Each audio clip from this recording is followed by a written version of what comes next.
Welcome back. If there's one thing we know about 2016, it's that Hillary Clinton is running to be the first woman president. And while it may sometimes sound like she's the only one looking for that title, she's not. I had the chance to sit down with GOP presidential candidate Carly Fiorina while she was in New York City last week before the tragic shootings in Charleston. We talked 2016 feminism and if she thinks she's doing the Republican Party a favor by being one of the few who doesn't look like, well, the rest of the pack. What influence do you think you have being in that group of men? It would be very different, I believe, if you weren't there. Well, you know, I started out as a secretary, and I've had the opportunity to lead the largest technology company in the world and run for the presidency of the United States. I mean, my story's only possible here. I'm not running because I'm a woman. I've never been a token in my life, but the facts are I am a woman, and I'm very proud to be a woman, and I'm very proud to be able to talk with the 54% of voters who are women. And I do think it's important that as a party, we are as diverse as the nation we hope to represent. Do you think we have some work to do in terms of reaching out to minorities? Well, I think one of the things we can't do is play identity politics. That's the Democrat Party's game. But I also think that sometimes the Republican Party, in its tone, is judgmental when we need to be empathetic. Sometimes I think we need to acknowledge reality, and the reality is that women's potential still is not fully utilized in this country, and it's to everyone's advantage that women's potential be fully utilized. Not because women are better than men, but because women are half the potential in this nation. So you've said feminism is a woman who lives the life that she chooses. Would you then say that you're a feminist?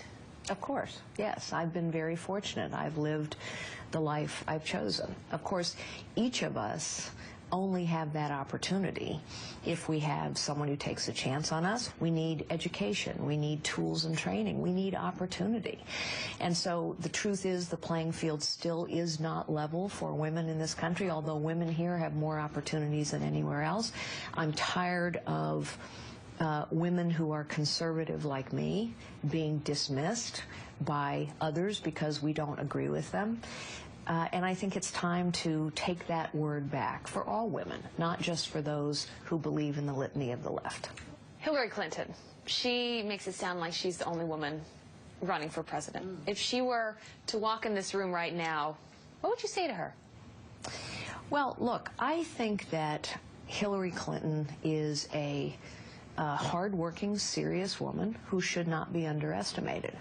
I also disagree with her profoundly on every policy prescription she has laid out there because I think it will harm our nation. I think there are huge and legitimate questions that can be asked about perceived conflicts of interest. So you would ask her those questions? Absolutely, I would. And I will if I face her in a general election debate stage.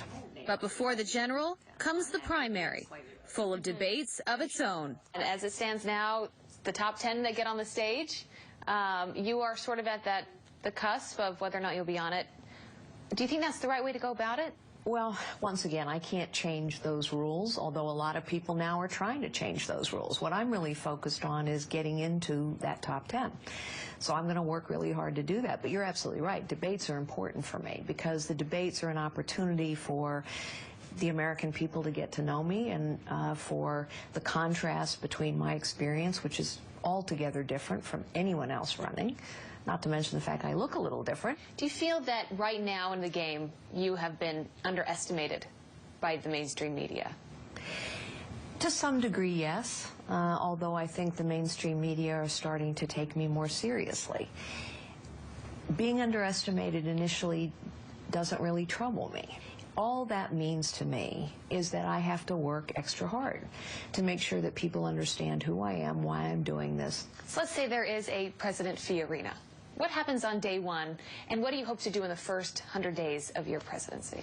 So I think there are a couple things that must happen day one. First, we need to reset in a serious way foreign relations. And so I would make 2 phone calls immediately. One would be to the Prime Minister of Israel, Bibi Netanyahu, to reassure him that we will stand with the State of Israel. But that phone call also is very symbolic. The second phone call would be to the Supreme Leader of Iran, who might not take the phone call, but he would get the message. And the message would be, unless and until you open every nuclear facility and every uranium enrichment facility to full at any time, anywhere inspections, we, the United States of America, will make it as difficult as possible for you to move money around the global financial system, and we actually have quite a bit of influence over that. And finally, I would make one other phone call, and that would be to the head of the Democrat Party to say the election's over.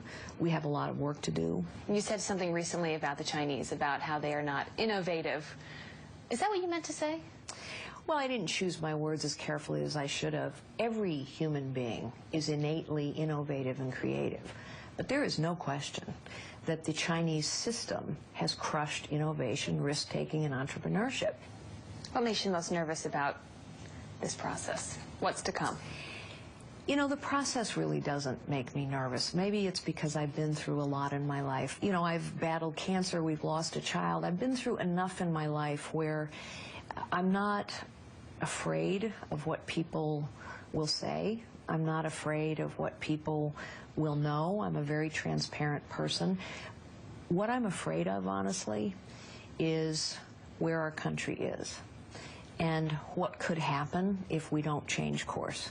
And so I can do something about that. I can bring my voice to this process, and I hope at the end of it all, I'll be able to bring my experience to the White House.